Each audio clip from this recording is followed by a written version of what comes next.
سارے معاملات پورا کر کے بسم اللہ الرحمن الرحیم. ایاک نعبد و ایاک نستعین. جناب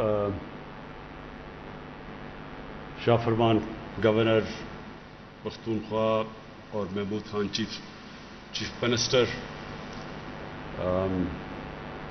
محب اللہ آپ کو اور اسرار آپ کو، خاص طور پہ ایگریکلچر کی وجہ سے، کیونکہ یہ فنکشن میں مجھے بڑی خوشی ہوئی آج آپ کی اچیومنٹس دیکھ کے. تو آپ کو اور پھر علی امین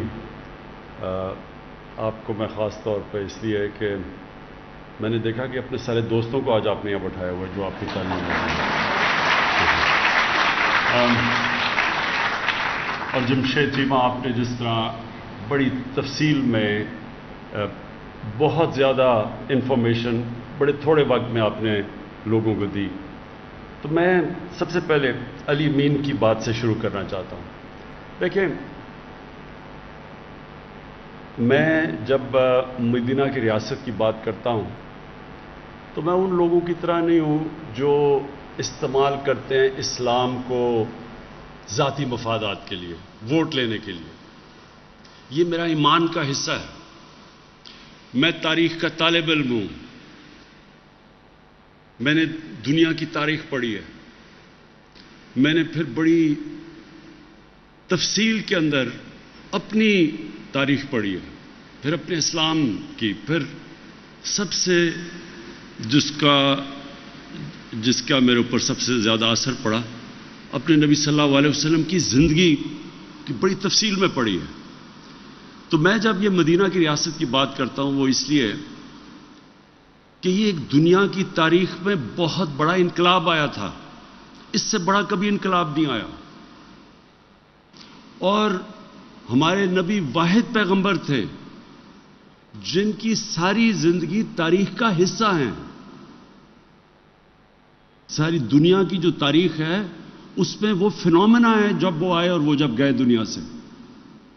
اور وہ پھر کیسے وہ لوگ جن کی حیثیت ہی کوئی نہیں تھی، عربوں کی کوئی حیثیت نہیں تھی، 2 سپر پاورز تھی اس وقت کی، کیسے وہ جن کی حیثیت ہی کچھ نہیں تھی چند سالوں کے اندر دنیا کی امامت کرنی شروع کر دی. یہ تاریخ کا حصہ ہے. آپ سٹوڈنٹس بیٹھے ہیں، اس کو سمجھیں. ہم صرف جمعے کے خطبے پہ جا کے سن کے آ جاتے ہیں باہر. ہماری زندگی میں دین کا ہماری زندگی پہ کوئی اثر نہیں ہوتا، اس لیے ہمارے حالات برے ہیں. جب تک وہ جو اللہ ہمیں حکم دیتا ہے قرآن میں کہ ان کی زندگی سے سیکھو، اللہ کو تو وہ تو بے نیاز ہے، اس کو کوئی فائدہ ہی نہیں پہنچا سکتے آپ اللہ کو. وہ آپ کی بہتری کے لیے ہے. قرآن شریف ہماری بہتری کے لیے اللہ نے بھیجا ہے. اگر آپ اس کے اوپر چلتے ہیں تو آپ کی بہتری ہے. اور جب آپ نبی صلی اللہ علیہ وسلم کی سنت پہ چلتے ہیں، ان کی شریعت پہ چلتے ہیں، تو آپ ایک چھوٹا آدمی ایک بڑا آدمی بن جاتا ہے. تو وہ جو قرآن میں جو نماز ہم پڑھتے ہیں کہ اللہ ان کے راستے پہ لگا جو نعمتیں بخشی، وہ آپ 5 وقت مانگتے ہیں. وہ سب سے زیادہ نعمتیں تو انہوں نے اپنے حبیب کو بخشی. تو ان کے راستے پہ بتا رہے ہیں، آپ ہر روز نماز میں ان کا راستہ مانگتے ہیں. تو جب علی امین نے یہ بات کی کہ ہمیں خوددار قوم بننا چاہیے، یہ لا الہ الا اللہ ایک انسان کو غیرت دیتا ہے. جب آپ اللہ کے سوا کسی کے سامنے جھکتے ہی نہیں ہیں، ایک چھوٹا سا انسان غیرت مند ہو جاتا ہے. پیسے والے آدمی جو کسی کے سامنے جھکتا ہے اس کی کوئی عزت نہیں ہے. ایک مزدور بھی جب غیرت مند ہوتا ہے تو لوگ اس کی عزت کرتے ہیں. اور پھر جب یہ جو انقلاب آیا تھا اتنا بڑا، جو یہ مدینہ کا انقلاب آیا تھا، اس کی 2 چیزیں تھیں. اس کی بنیاد 2 جگہ پہ رکھی گئی تھی. ایک تو انہوں نے انسانوں کو آزاد کر دیا، ایک سسٹم دیا، ایک عدل اور انصاف کا نظام لیا. انصاف انسان کو آزاد کر دیتا ہے. جس معاشرے میں جو حضرت علی کا قول ہے نا، ظلم کا کفر کا نظام چل جائے گا لیکن ظلم کا نظام نہیں چل سکتا. ناانصافی کا نظام اس لیے نہیں چل سکتا کہ جو پاکستان میں ہے کہ بڑے بڑے مافیا بیٹھے ہوئے ہیں, قانون کے اوپر ہیں, قانون کی بالادستی قائم نہیں ہونے دیتے کیونکہ وہ فائدہ اٹھا رہے ہیں کرپٹ سسٹم سے. تو وہ جب تک وہ یہ بڑا بڑا مافیا بیٹھا ہوا ہے اور کہتا ہے کہ ہمیں NRO دے دو اور باقی غریبوں کو پکڑو, وہ ملک آگے نہیں بڑھ سکتا. تو ہمارے نبی صلی اللہ علیہ وسلم نے سب سے پہلے مدینہ میں انصاف قائم کیا کہ میری بیٹی بھی اگر جرم کرے گی تو اس کو سزا ملے گی. اور تمہارے سے پہلے بڑی قومیں تباہ ہوئی جدھر قانون نہیں تھا, جدھر انصاف نہیں تھا, جدھر طاقتور کے لیے اور کمزور کے لیے دوسرا. اور دوسری چیز تھی, انہوں نے انسانوں کے کیریکٹر کو اٹھایا, کیریکٹر بلڈنگ کی نیشن کی. صادق اور امین, سچا اور ایماندار, وہ کیریکٹر سے وہ لوگ اٹھے. کبھی بھی جھوٹے لوگ, ڈرپوک لوگ بڑے قوم نہیں بنا سکتے. سچے لوگ, دلیر لوگ, جو اللہ میں, جو لا الہ الا اللہ میں ماننے والے لوگ, غیرت مند لوگ, وہ صرف بڑی قوم بنتا ہے. اور وہ ثابت ہے, مدینہ کی ریاست میں وہ ثابت ہوا ہے کہ دیکھتے دیکھتے یعنی جنگ بدر کے 11 سال بعد تو ایک سپر پاور گری اور 13 سال کے بعد دوسری گری ان کے سامنے. تاریخ کا حصہ یہ. تو میں صرف آپ کو یہ سمجھانا چاہتا ہوں اور اپنی قوم کو, ہم ایک بڑی قوم نہیں بن سکتے جب تک ہم اپنا کیریکٹر ٹھیک نہ کریں. ہم بھی صادق اور امین نہ بنیں, سچے اور امانت دار نہ بنیں, انصاف کرنے والے نہ بنیں, کبھی قوم بڑی نہیں بن سکتی. جو مسلمان جب پھیلے تھے ساری دنیا میں تو لوگ ان کے کیریکٹر سے متاثر تھے. انڈونیزیا اور ملیشیا کے اندر کوئی مسلمان فوج نہیں گئی تھی, وہ ان کے تاجروں کے کیریکٹر سے لوگ مسلمان ہو گئے. اس لیے ہم بھی پاکستانی, اور میں کیونکہ ہماری اکثریت نوجوانوں کی ہے, میں مسلسل اپنے نوجوانوں کو اس چیز سمجھاتا ہوں کہ اللہ نے اس ملک کو کسی چیز کی کمی نہیں دی. ہمیں یہ خطہ وہ ہے جس میں سب کچھ دے دیا اس نے, لیکن ایک ہمیں کیریکٹر چاہیے ایک عظیم قوم بننے کے لیے.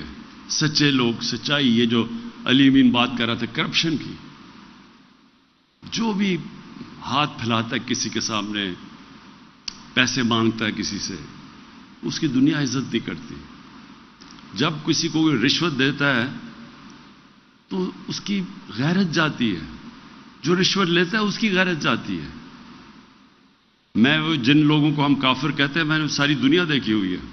آپ حیران ہوں گے, وہاں اس طرح اخبار پڑا ہوتا ہے, لوگ پیسے ڈالتے ہیں اخبار, کوئی دیکھنے والا بھی نہیں ہوتا. کبھی وہاں سوچتے بھی نہیں کوئی دھاندلی ہوگی الیکشن میں. ہمارے یہاں پولنگ ایجنٹس بیٹھے ہوتے ہیں, وہاں ہو رہا ہوتا ہے, پھر لڑائیاں ہو رہی ہوتی. وہاں تو آتا ہے سیدھا ووٹ ڈال کے چلا گیا, کوئی پوچھنے والا بھی نہیں ہوتا, کوئی کہتا نہیں دھاندلی ہوئی. کہیں دیکھ لیں یورپ میں الیکشن ہوتا ہے, کہیں کوئی سوچتا بھی نہیں ہے دھاندلی کا. ہماری الیکشن سے پہلے ہماری گھنٹوں میٹنگ یہ نہیں ہو رہی ہوتی کہ ووٹر کو کیسے نکالنا ہے, دھاندلی کیسے روکنی ہے. تو یہ ہمارے لیے بڑی شرم کی بات ہے کہ ہمارے اس طرح کے لوگ آئے جو آج باہر بیٹھے ہوئے ہیں اور باہر اربوں اربوں روپے کی پراپرٹیز پہ بیٹھے ہوئے ہیں, ایک رسید نہیں بتا سکتے پیسہ کدھر سے آیا, اور وہاں سے تقریریں کر رہے ہیں یہاں بیٹھ کے. اس لیے جو جب تک اگر ہم نے بڑی قوم بننا ہے, عظیم قوم بننا ہے, وہ جو ہمیں بننا تھا, جو یہ بہت بڑا پاکستان کا کانسیپٹ تھا. تو میں صرف آپ کو شروع میں یہ بتا دوں کہ ایک تو سسٹم کے اندر ہم آج جنگ لڑ رہے ہیں قانون کی بالادستی کی سارے مافیاز کے خلاف, یہ اس پہ انشاءاللہ ہم کامیاب ہوں گے. اور دوسری, قوم نے اپنے آپ کو چینج کرنا ہے. اللہ کی قرآن میں آیت ہے کہ میں کبھی کسی قوم کی حالت نہیں بدلتا جب تک وہ قوم خود اپنی حالت بدلنے کی کوشش نہیں کرتی, اپنا کیریکٹر نہیں بدلتا. اب جی یہ جو بڑا ضروری ہے آپ کے لیے سمجھنا, ہماری آبادی جب پاکستان بنا تھا اور اب ہماری آبادی جب پاکستان بنا تھا تو 4 کروڑ سے بھی کم تھی. آج پاکستان کی آبادی 22 کروڑ پہ پہنچ گئی ہے. اور جس ریٹ پہ اب بڑھ رہی ہے تو ہمیں جو اتنی زرخیز زمین کے باوجود ہم نے پچھلے سال 40 لاکھ ٹن گندم امپورٹ کی ہے. 40 لاکھ ٹن. اس بار ہم نے سب سے پاکستان کی تاریخ میں سب سے زیادہ گندم اس بار ہماری پیداوار ہوئی. اس کے باوجود ہمیں امپورٹ کرنی پڑے گی کیونکہ ہماری آبادی اتنی تیزی سے بڑھ گئی ہے. ہم وہ چیزیں دالیں امپورٹ کرتے ہیں. سارا جو ہمارا گھی ہے تقریباً 70-80% وہ ہم امپورٹ کرتے ہیں. کھانے پینے کی چیز امپورٹ کرتے ہیں. اور جب دنیا میں ساری قیمتیں بڑھی تو پاکستان میں کیونکہ ہم امپورٹ کر رہے ہیں ہم یہاں بھی مہنگائی آ گئی. اس لیے ہمارے پاس اب آج جدھر ہم کھڑے اور جس طرح آبادی بڑھی ہے اس کو تو ایک تو چیز یہ کہ ہم نے اپنی بنیادی ترین پرائمری ایجوکیشن کے اوپر زور لگانا ہے اور جو ہم پوری کوشش کر رہے ہیں. اب 2 چیزوں سے آبادی کی سپیڈ نیچے آتی ہے. ایک بنیادی تعلیم دیں بچوں کو اور اپنی بچیوں کو, اور دوسرا جو بنیادی ہیلتھ کیئر ہے جو نیچے جو پرائمری ہیلتھ کیئر جسے کہتے ہیں اس کو ٹھیک کریں. تو وہ تو انشاءاللہ ہم کر رہے ہیں. لیکن اس کے ساتھ ساتھ ابھی سے ہمیں پلاننگ کرنی ہے کہ ہم نے کیسے اپنی اس بڑھتی ہوئی آبادی کو ہم نے کیسے اناج دینا ہے, ہم نے کیسے اپنے لوگوں کا پیٹ پالنا ہے, اور ہم نے کیسے اگر اسی طرح آبادی بڑھتی رہی اور اتنی پیداوار ہماری رہی تو آگے جا کے یہاں تو بہت بھوک ہوگی پاکستان میں. کیونکہ باہر اگر اسی طرح باہر بھی جو قیمتیں بڑھی ہیں یہ 20 سال کے بعد کبھی اتنی تیزی سے انفلیشن یعنی قیمتیں نہیں بڑھی کموڈیٹیز کی کھانے پینے کی چیزوں میں جو اس 1 سال کے اندر بڑھی ہے. تو اس لیے اگر ہم خود اپنی ساری اس ملک میں اناج اگا سکیں تو ہمیں فرق نہیں پڑے گا اگر دنیا میں قیمتیں اوپر جائیں. لیکن اگر ہمیں امپورٹ کرنی پڑتی ہے تو ہمیں فرق پڑے گا اور پڑ رہا ہے. تو اس لیے یہ بڑا امپورٹنٹ ہے یہ جو آج جس کے لیے میں خاص طور پہ آیا ہوں گوملزام ڈیم کا. آج ہم یہ جو تقریباً 2 لاکھ ایکڑ زمین مزید اب اس سے کاشت ہوگی یہ بڑا ضروری ہے کیونکہ ہمیں اب سارے پاکستان کو دیکھا اور جو چیزیں جگہیں بتائیں وہ جگہیں جدھر ابھی تک کوئی فصل نہیں اگ رہی تھی کیونکہ پانی نہیں تھا تو ہمیں اب جو اپنی عقل استعمال کر کے فیصلہ کرنا ہے. اتنا ہمارے پاس پانی ہے, انڈس کے اندر اتنا پانی ہے, یہ جو سارے 5 دریا ہیں یہ سلیمان سے جو نیچے آتے ہیں پہاڑوں سے ان میں سے کتنا پانی آتا ہے, اس پانی کو ہم نے سٹور کیسے کرنا ہے. سب سے زیادہ پاکستان کی یہ یعنی 50 سال کے بعد پہلی دفعہ ڈیمز بن رہی ہیں پاکستان میں اور انشاءاللہ 10 سالوں میں ہم نے 10 ڈیمز کا پورا پروگرام بنایا ہوا ہے بننے کا. تو ہمارا ابھی تقریباً 14 MAF پانی سٹور کر سکتے ہیں. اس کو ہماری کوشش ہے 25 پہ لے کے جائیں اور اس کو ڈبل کر دیں. تو یہ ہمیں سب سے پہلے تو پانی کتنا ہے اس کو ہم نے بچانا کتنا ہے اس کو کیلکولیٹ کریں. پھر جو پانی بچے اس کا بہتر استعمال کیسے کرنا ہے. ابھی ہم استعمال بھی ٹھیک نہیں کرتے تاکہ ہم اپنی زمین سے زیادہ پیداوار لیں. تو یہ چیلنجز ہیں. اور پھر ریسرچ. دیکھیں جب تک ہم ریسرچ نہیں کریں گے اور ہماری بڑی زبردست ریسرچ ہوتی تھی ہم جب بڑے ہو رہے تھے فیصل آباد یونیورسٹی کی بڑی ریپوٹیشن تھی ساری جگہ, بڑی لوگ تعریف کرتے تھے اس کی. اس کے بعد ساری ہماری ریسرچ چلے گی. اب یہ دیکھ لیں کہ ہندوستان کی ییلڈ یا پیداوار ہمارے سے زیادہ ہے. ہم بات ہی نہیں کر رہے کہ امریکہ اور یہ یورپ کی, ہم تو بات کریں اپنے ہمسائے کی جو ہمارے ساتھ آزاد ہوا تھا اس کی ہمارے سے زیادہ پیداوار ہے کیونکہ وہاں بھی ریسرچ زیادہ ہے. تو اس لیے سیڈ ڈیولپمنٹ اس کی ریسرچ کرنا, پانی کا بہتر استعمال کیسے کرنا, اپنی پیداوار کو بڑھانا, نئی ٹیکنالوجیز کا کیسے استعمال کرنا, اب اس طرف ہم نے جانا ہے. اور پھر ہمارے ہی جو سارے علاقے پڑے ہیں جس طرح قبائلی علاقے کی بات کی ابھی جمشید نے, یہ سارا وزیرستان پڑا ہے ہمارا, یہ بہت بڑے علاقے پڑے ہیں ادھر. اب ان علاقوں کا بہترین استعمال کیسے کرنا ہے. ایک چیز تو پاکستان میں شروع ہوگی مثلا زیتون. پورا زیتون کا انشاءاللہ انقلاب آ رہا ہے ساری جگہ اور پختونخوا میں خاص طور پہ. اور یہ سارے قبائلی علاقے میں یہ بلوچستان تک ہم زیتون اگا سکتے ہیں. اور زیتون ایک کیش کراپ ہے. ایک تو یہ ہے کہ پاکستان میں بڑا فائدہ ہوگا, بڑی مہنگی بکتی ہے زیتون کا تیل, لیکن یہ دنیا میں ہم ایکسپورٹ کر سکتے ہیں. اور پاکستان میں ہم نے ریسرچ کی ہے کہ بہترین علاقے ہیں پاکستان میں اور بہت زیادہ علاقے ہیں زیتون کے. پھر اور بڑے کیش کراپس ہیں, مثلا ایووکاڈو ہے. اب ایووکاڈو ساری سبزیوں کا بادشاہ سمجھا جاتا ہے, سب سے زیادہ وٹامنز ہیں اس میں. ہمارا ملک بہترین ملک ہے ایووکاڈو اگانے پہ. میں نے اپنے گھر میں اگایا, ایکسپیریمنٹ کیا, زبردست اگتے ہیں. تو دکان میں پتہ چلا ایک ایووکاڈو 700 روپے کا بکتا ہے. تو یہاں ہمارے تو اتنا ہی جگہ ہے اگانے کی. تو کہنے کا مقصد یہ, انسان کو اپنا ذہن لگانا پڑتا ہے, اس کے لیے سوچنا پڑتا ہے, آگے کا سوچنا پڑتا ہے, اگلی الیکشن کا نہیں, اپنی اگلی نسلوں کا سوچنا پڑتا ہے.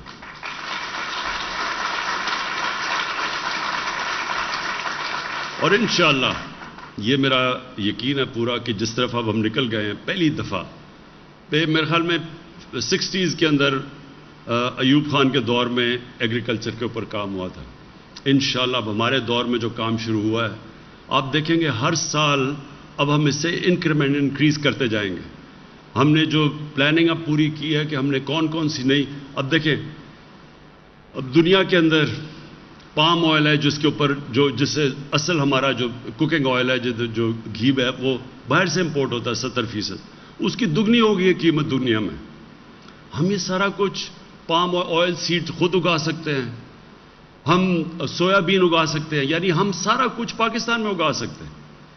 تو انشاءاللہ جو اب سے ہم پلاننگ کر رہے ہیں کہ دنیا میں جو بھی مسئلے آئیں, پاکستان میں ساری چیزیں جو بنیادی ضروریات ہیں ہماری, دالیں مثلاً, عام آدمی دال کھاتا ہے, یہ بھی دن آنا تھا سوچے کتنے 70% دال ہم باہر امپورٹ کر رہے ہیں.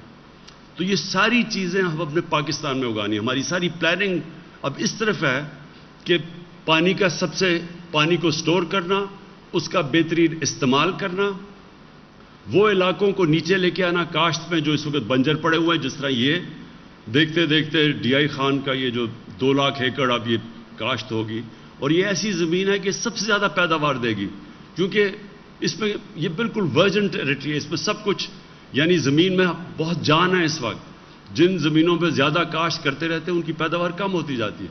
یہ تو بالکل ورجن ٹیریٹری, یعنی یہ ہر چیز میں, کپاس میں انشاءاللہ ہر چیز میں یہ سب سے زیادہ پیداوار یہاں مل گی. پھر چولستان میں علاقے ہیں, وہاں اگر ہم پانی کا صحیح استعمال کر لیں, وہ ایسے ملک ہیں جنہوں نے اب, اور چین نے ہمیں میں جب چائنا گیا تو انہوں نے ہمیں ڈیمونسٹریٹ کہ انہوں نے ریگستان کے اندر انہوں نے فصلیں اگا دی ہیں, نئی ٹیکنیکس آ گئی ہیں.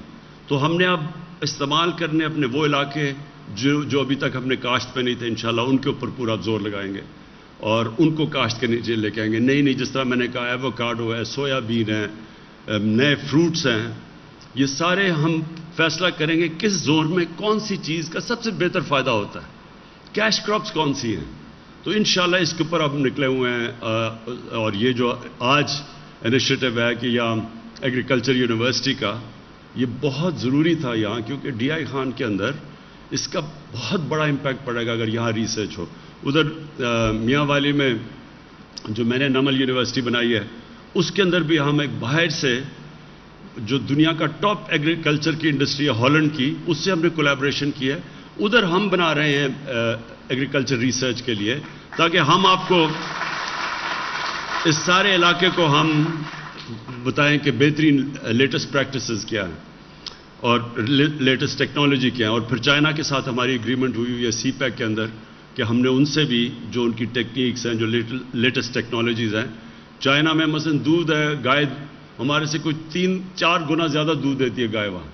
تو ہمارا اس وقت بڑا مسئلہ بنا ہوا ہے پاکستان میں, ہمارے اتنے زیادہ گائے بھینسیں ہیں لیکن دودھ بہت کم ہے, ملک کے لیے کافی دودھ نہیں, اور جو دودھ ہے وہ بدقسمتی سے زیادہ تر اس میں ملاوٹ ہوتی ہے اور وہ ہمارے بچوں کے لیے برا ہے. تو دودھ کے اوپر پورا زور لگائیں گے, کیسے ہم اپنی جو بریڈ ہے, جو نسلیں ہیں, ان کو بہتر کر سکتے ہیں. آخر میں صرف کیونکہ آج ڈی آئی خان آیا ہوں, میں یہ ضرور اناؤنس کروں گا کہ بڑا مسئلہ بنا ہوا ہے ہمارا ساؤتھ وزیرستان میں مسعود اور ہمارے جو دو بڑے قبیلے ہیں مسعود اور وزیر قبیلے، وہ ڈسٹرکٹ چاہ رہے ہیں کہ 2 ڈسٹرکٹس بن جائیں اس علاقے کی. تو میں یہ آج اناؤنس کر رہا ہوں کہ انشاءاللہ اب ہم ان کے لیے 2 مختلف ڈسٹرکٹس بنائیں گے. لیکن میں میں ساتھ کہہ چلوں کہ ان کے تھوڑے سے مسئلے ہیں زمین کے، اور وہ میں نے ان کو کہا ہوا ہے محمود خان کو کہ ان کے اندر ڈسپیوٹ ہے زمین کی، تو پہلے وہ ہم حل کر دیں گے اور پھر انشاءاللہ دونوں کو ہم ڈسٹرکٹ بنائیں گے. اس سے مقصد اس کا یہ ہے کہ زیادہ بہتر ایڈمنسٹریشن بہتر ہو سکے. جتنے آپ چھوٹا ایڈمنسٹریٹو بلاک بنائیں گے اتنی بہتر سروس دے سکتے ہیں لوگوں کو. تو بڑے بڑے علاقوں میں جب ہو جاتے ہیں اور بڑے لوگوں کو دور جانا پڑتا ہے تکلیف ہوتی ہے. تو صرف اس لیے انشاءاللہ یہ میں آج اناؤنس کر رہا ہوں. اور قبائلی علاقے کا میں خاص طور پہ جو پرانا قبائلی علاقہ تھا اس کے اوپر ہم نے خاص زور لگانا ہے کہ وہاں کس طرح ہم ان کی کس طرح کی فصلیں کو ان کی کیسی مدد کر سکتے ہیں، کیونکہ وہ پیچھے رہ گیا ہے. تو ہم نے خاص طور پہ زور لگانا ہے کہ وہاں کے لوگوں کی ہم نے اسٹینڈرڈ آف لیونگ، ان کی زندگی بہتر، ان کو کیسے ہم کر سکتے ہیں. آج کسانوں کے مجھے یہ سب سے بڑی خوشی ہے کہ سب سے زیادہ پیسہ آج کسانوں کے پاس گیا ہے پاکستان کی تاریخ میں. کبھی اتنا زیادہ پیسہ کسانوں کے پاس نہیں گیا، کیونکہ پہلی دفعہ ہم نے قیمت دی ہے. یہ بڑا جو شوگر مافیا تھا وہ پیسے نہیں دیتا تھا کسانوں کو. جو شوگر ملز تھی وہ جو ریٹ بھی تھی اس سے بھی کم پیسہ ملتا تھا. تو کیونکہ ہم نے قانون سے زور لگا کے پیسہ دلوایا ہے، کسانوں کے پاس پیسہ آیا، انہوں نے اپنی فصلوں پہ لگایا، تو ہر چیز میں ریکارڈ ہو رہا ہے. یعنی ہمیں گندم میں ریکارڈ ہوا، ہمارے اس میں چھلی کیا میز رائس کا سب سے ریکارڈ کراپ ہوا. اور انشاءاللہ بڑی دیر کے بعد کاٹن کراپ ہماری جو بھی بتایا تھا کہ انشاءاللہ بڑی زبردست آ رہی ہے، اللہ موسم کو ٹھیک رکھے. تو یہ بھی پاکستان کو بڑا، اور کسانوں کے پاس کبھی اتنی قیمت نہیں ملی ہوگی اس کی، اور پھر جو پیسہ جائے گا پھر اور زیادہ خوشحالی انشاءاللہ ہمارے دیہاتوں میں آئے گی. بہت بہت شکریہ.